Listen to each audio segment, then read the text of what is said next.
Dua barang udah gue beli dan sekarang waktunya menjawab pertanyaan terbesar dari kalian. Mending beli yang mana? Well, sebenarnya dari positioning sendiri udah kelihatan bedanya antara seri F dan seri X. Tapi karena harga terendah kedua HP ini cuma selisih 1 juta. Ya, cuma 1 juta, gak gitu beda yang jauh. Makin bingung lah. Dan ditambah kalau kalian pengen beli varian 8 per 256 GB di kedua HP ini, selisihnya cuma 500 ribu. Gimana nggak makin bingung? Jadi gue berharap dengan adanya video ini kalian bisa terbantu. Dan sebelum mulai, kalau misalkan kalian nggak keberatan, boleh bantu like dan langsung kita mulai. Let's check it out.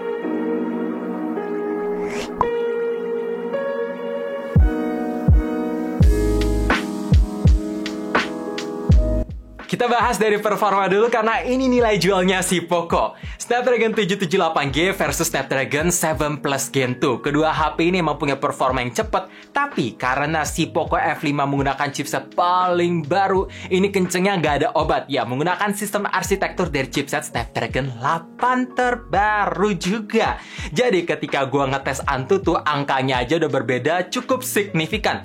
Bahkan signifikan banget sih, seperti yang bisa kalian lihat. Tapi kalau misalkan kalian tanya, Bang, gimana soal performance in real life-nya? Apakah akan ngefek? Well, kedua HP ini gue main Mobile Legends, sama-sama bisa dapat settingan grafik dan refresh rate di ultra yang mulus, gak ada kendala, suhu pun cuma anget-anget aja. Dan untuk Genshin Impact, gue bisa push kedua HP sampai highest plus 60 FPS yang masih playable. Tapi harus diakui, untuk game berat, Poco F5 tuh lebih enak aja karena nggak ngos-ngosan, lebih kalem, bahkan lebih adem sampai 2-3 derajat lah ya. Ini bener-bener adem banget ketimbang di Poco X5 Pro. Dan untuk game terakhir kayak PUBG, ya lebih fleksibel di Poco F5 karena bisa dapat smooth 90 FPS ataupun HDR Extreme. Sedangkan di Poco X5 Pro, ini cuma bisa smooth Extreme atau balance ultra aja. Jadi ya kurang fleksibel, walaupun gyroscope kedua HP ini sama-sama lancar. Jadi kalau misalkan kalian bertanya lagi, jadi nggak ada gunanya dong beli Poco F5 kalau performance hariannya kurang lebih mirip, Bang. Well, gue jelasin. Punya performa ngebut itu kayak investasi. Seiringnya waktu baru berasa. Contohnya gini, Snapdragon 778G kan udah umur 2 tahun, tapi gue pakein Genshin Impact aja masih gaspol. Itu udah jadi contoh. Nah, kalau misalkan kalian pengen punya performa yang jangka panjang lebih aman, jelas Poco F5 ya lebih aman juga. Baterai di kedua HP ini memang sama besarnya di 5000 mAh, tapi karena ada perbedaan ukuran FinFET fabrikasi, teknologi RAM, dan storage yang dipakai, otomatis itu semua akan ngefek ke penggunaan baterai. Ya, jadi ketika gue pakai kedua HP ini bersamaan, bersebelahan, dengan koneksi yang Wi-Fi yang sama, jaringan yang sama, brightness-nya adaptif, speaker 70%, untuk kebutuhan nonton YouTube, main Mobile Legends, scrolling Instagram, dan main PUBG, itu semua rata-rata Poco X5 Pro bisa makan baterai 2% lebih boros ketimbang di Poco F5. Sedangkan untuk TikTok, ya ini lebih besar 3% di Poco X5 Pro. Jadi total ketika gue habisin baterai dari 100 ke 5%, Poco F5 bisa dapat screen on time di 10 jam 20 menit lebih, sedangkan untuk di Poco X5 Pro dapat screen on time 9 jam 43 menit. Nah, itu menarik banget ya, beda hardware ngefek ke segalanya. Sekarang ngomongin soal charging, sama-sama support di 67 watt yang brick chargernya udah di-include di dalam box pembelian. Dan ketika gue coba nge-charge dari angka 5-100% dengan keadaan airplane mode dan dibiarin nge-charge pada semestinya, ya hasilnya kurang lebih mirip lah ya, di 46-47 menit. Jadi nggak gitu jauh.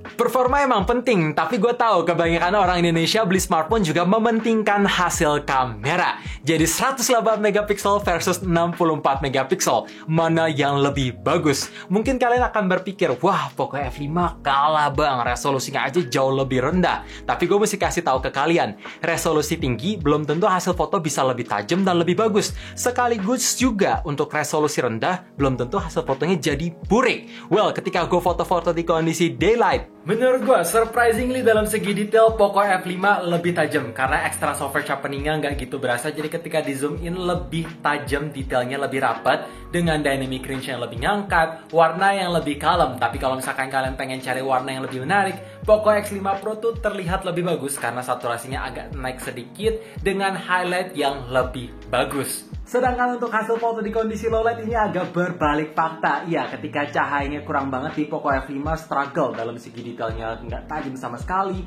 ngeblur, noise, grain berasa banget walaupun memang highlightnya masih lebih baik. Tapi satu sisi di Poco X5 Pro detailnya bisa lebih ngangkat, noise-nya lebih minim walaupun masih ada berasa grainy, tapi dengan detail yang masih ngangkat juga.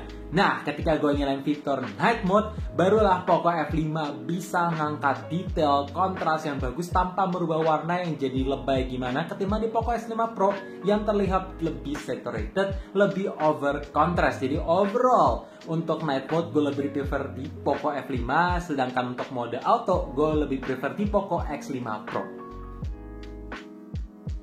Oke, jadi ini dia contoh perekaman video 4K 30 fps di kedua HP sambil jalan aja. Kalau gue ngeliat di Poco F5 itu lebih endut-endut atau ada kayak endut-endut nyari fokus dengan stabil tapi yang lebih bagus, sekaligus dengan kontras dan highlight yang lebih gelap dibandingin sama X5 Pro. By the way, gimana guys untuk kualitas mic-nya? Karena gue sambil jalan di samping jalan tentunya. Coba komen di bawah.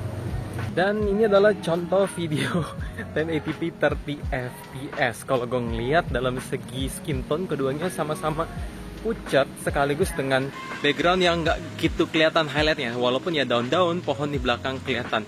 Tapi gimana menurut kalian guys? Coba komen di bawah dalam segi kestabilan dan mic-nya. Kalau ini adalah contoh video di kondisi sore hari sambil jalan biasa aja. Kalau dalam segi kontras lagi-lagi X5 Pro terlihat lebih cerah, lebih bagus, highlightnya lebih ngangkat ketimbang di F5. Tapi gimana menurut kalian guys? Coba komen di bawah.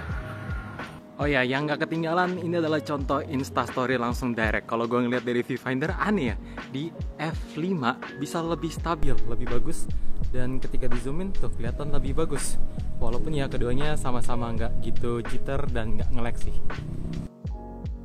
Layar kedua HP ini sama besarnya di 6,67 inch, bahkan panelnya pun sama menggunakan Flow AMOLED dot display. Tapi ada fakta menarik ketika gue pasang video yang sama bersebelahan dengan brightness adaptif, color scheme-nya pun ya sama tentunya di Vivid Default. Hasilnya gue ngerasa di X5 Pro punya brightness yang lebih cerah, viewing angle yang lebih luas, bahkan berasa tajam karena ada extra software sharpening detail ketimbang di Poco F5 yang rasanya rada redup. Tapi begitu gue mentokin brightness di kedua HP ini, barulah ya Poco F5 kelihatan lebih cerah pada semestinya karena brightness HP ini bisa nyentuh 100 nits lebih tinggi ketimbang di X5 Pro. Dan ketika gue coba pasang video HDR, memang keduanya sekilas gak ada yang berbeda, tapi dalam segi shadow, highlight itu bisa lebih nyata, lebih real di Poco F5. Jadi ya lebih immersive. By the way, untuk resolusi kedua HP ini sama-sama menggunakan Full HD Plus dengan refresh rate 120Hz dan touch sampling 240Hz. Kalau kalian tanya apakah ada delay, well, kedua HP ini gue pakai main game bener-bener lancar, gak ada isu sama sekali, bahkan multitask pun aman. Pakai 4 jari ya masih oke banget sih, gue nggak nemuin isu apapun. Tapi ada satu hal yang bikin gue kecewa di kedua HP ini, yaitu fitur always on display-nya cuma bisa nyala 10 detik. Kalau misalkan mau selalu nyala, mesti dioprek manual, jadi agak ribet. Dan untuk ketahanan kedua layar HP ini sama-sama menggunakan Corning Gorilla Glass 5 Plus, dapat free screen protector bawaan, jadi tinggal pakai aja. Kalau ngomongin soal desain, jelas ini preferensi. Menurut gue beda, tapi ya cukup sama juga sih. Dari penempatan kamera, susunannya sama, ada 3 lensa. Mungkin bedanya di Poco F5 nggak ada cutout warna hitam dan tidak ada frame lagi di lensa kamera, jadi kelihatan lebih polos. Dan dalam segi feels, gue lebih senang pegang di Poco F5 karena pinggir kiri kanan ada sentuhan melengkungnya sedikit dengan body yang lebih ramping, jadi nggak gitu ngotak kayak di Poco X5 Pro. Walaupun dalam segi build quality, keduanya ya sama persis sih, masih ada berasa sedikit plastiknya, di bagian tengah ada gap sedikit, dan untuk frame polikarbonatnya masih terasa solid dengan dimensi yang sama-sama tipis dan gak gitu berat. Oh ya, untuk penempatan tombol-tombol gak ada yang beda, bener-bener sama persis. Di samping kiri ada tombol volume up dan volume down, terus ada tombol power sekaligus fingerprint, di atas ada port jack 3.5, lubang speaker, mic, dan air blaster. Terus di kiri polos, dan di bawah ada SIM tray yang cuma support dual SIM, mic, port Type-C, dan speaker. Oh ya, nggak ketinggalan juga, kedua HP ini sama-sama bisa tahan cipratan air dan tahan debu karena support fitur IP53. Oh ya, jelly case masih di-include dalam box pembelian juga, jadi komplit. Oke, seperti yang tadi udah gue bilang, kedua HP ini ada dua speaker, jadi otomatis sudah menggunakan stereo. Dan by the way, ini udah support Dolby Atmos. Dalam segi kualitas suara, menurut gue keduanya ya mirip lah ya. Bassnya nendang, treble-nya berasa, vokal clarity-nya jernih. Tapi menurut gue X5 Pro itu suaranya lebih dalam, lebih berbobot, lebih ngisi. Ketimbang di Poco F5 ini lebih kopong sih. Jadi buat kalian penasaran gimana sound quality-nya, make sure pasang earphone ataupun headset dulu, supaya bisa dapat gambaran kurang lebihnya gimana. Jangan pakai HP kalian ya, karena itu ngikutin speaker HP kalian. Jadi kalau udah pasang earphone ataupun headset, langsung gue play di Poco F5 dulu.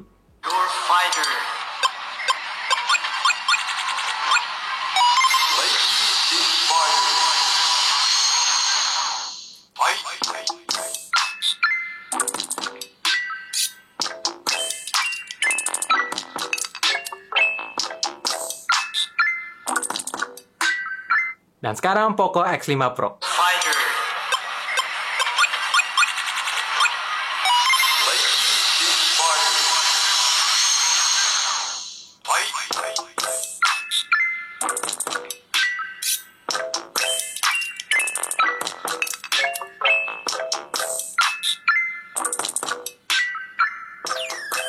Ya, kurang lebih kayak gitu. Dan ngomongin soal fitur pelengkap lain, NFC ada. Koneksi udah support dual 5G di kedua HP ini ataupun di kedua SIM. Dan dalam segi haptic vibration, gue ngerasa barulah Poco F5 lebih berbobot. Kerasnya itu lebih lembut, gak keras lebay kayak di Poco X5 Pro. Walaupun ya udah berasa cukup mahal.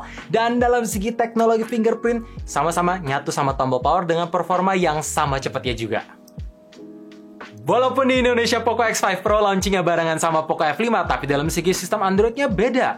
X5 Pro masih run di Android 12, sedangkan F5 udah run di Android 13.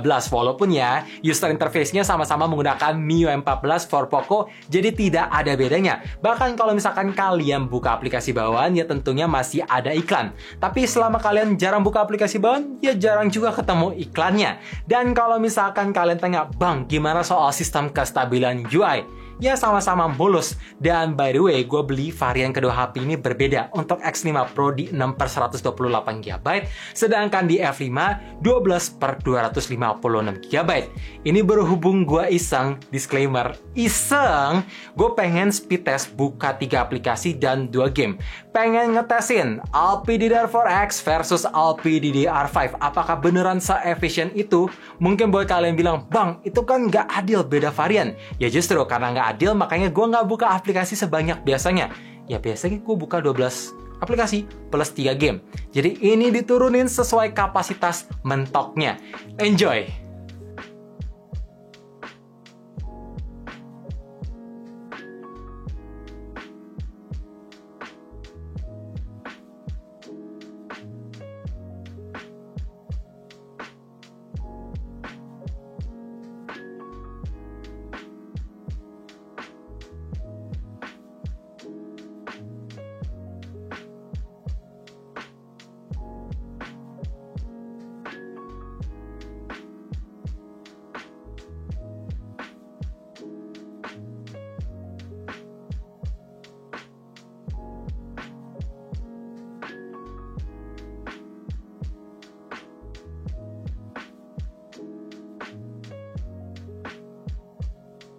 Nah, terakhir banyak yang nanya gimana soal tangkapan sinyal koneksi Wi-Fi dan koneksi data. Mana yang lebih bagus?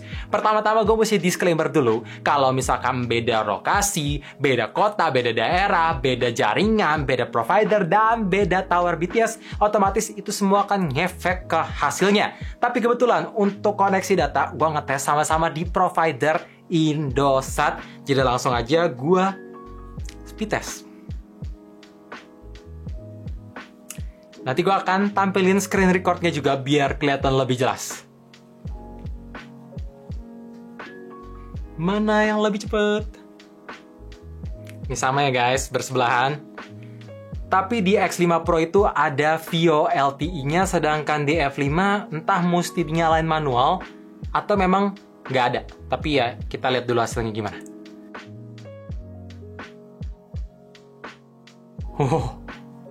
Menarik. Untuk download speed lebih ngebut di Poco X5 Pro. Sedangkan untuk upload speed lebih ngebut di Poco F5. Sekarang gue ngetesin di koneksi Wi-Fi. 1, 2, 3 sebelahan. Koneksi Wi-Fi yang sama. Dan by the way, ini udah pakai teknologi Wi-Fi 6 juga router gue. Dan ya kebaca juga.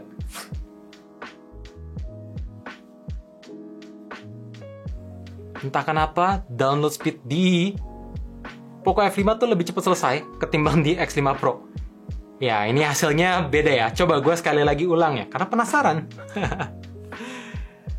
Barengnya pencet 1, 2, 3.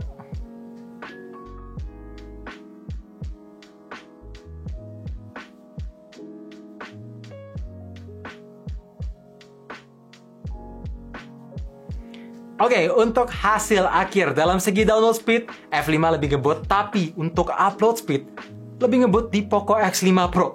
Jadi ini menarik banget sih. Gimana guys menurut kalian? Coba komen di bawah. Oke guys, kesimpulan dari gue jelas. Kalau misalkan kalian ada budget lebih, langsung aja beli Poco F5. Kelebihannya sedikit lebih banyak ketimbang Poco X5 Pro. Dan yang paling penting, dalam segi performa ini masih aman banget untuk jangka panjang. Ya gue prediksi aman sampai 4 tahun mendatang. Tapi kalau misalkan budget kalian mepet, ya Poco X5 Pro masih jadi alternatif terbaik di 3 jutaan. Dan gue prediksi Snapdragon 778G masih aman dipakai sampai 2 tahun mendatang. So thank you for watching. Gimana menurut kalian mengenai kedua HP ini? Coba komen di bawah, terutama yang udah pakai, supaya yang masih bimbang bisa dapat alternatif pendapat dari yang udah pakai. So, sekali lagi, thank you for watching. Kalau misalkan kalian ngerasa video ini bermanfaat, boleh bantu share ke teman-teman, like sekaligus subscribe, karena bikin video ini effortnya panjang banget guys. Jadi, subs dan like itu sangat ngebantu banget. And as always, stay safe, stay healthy, dan stay updated with up to date.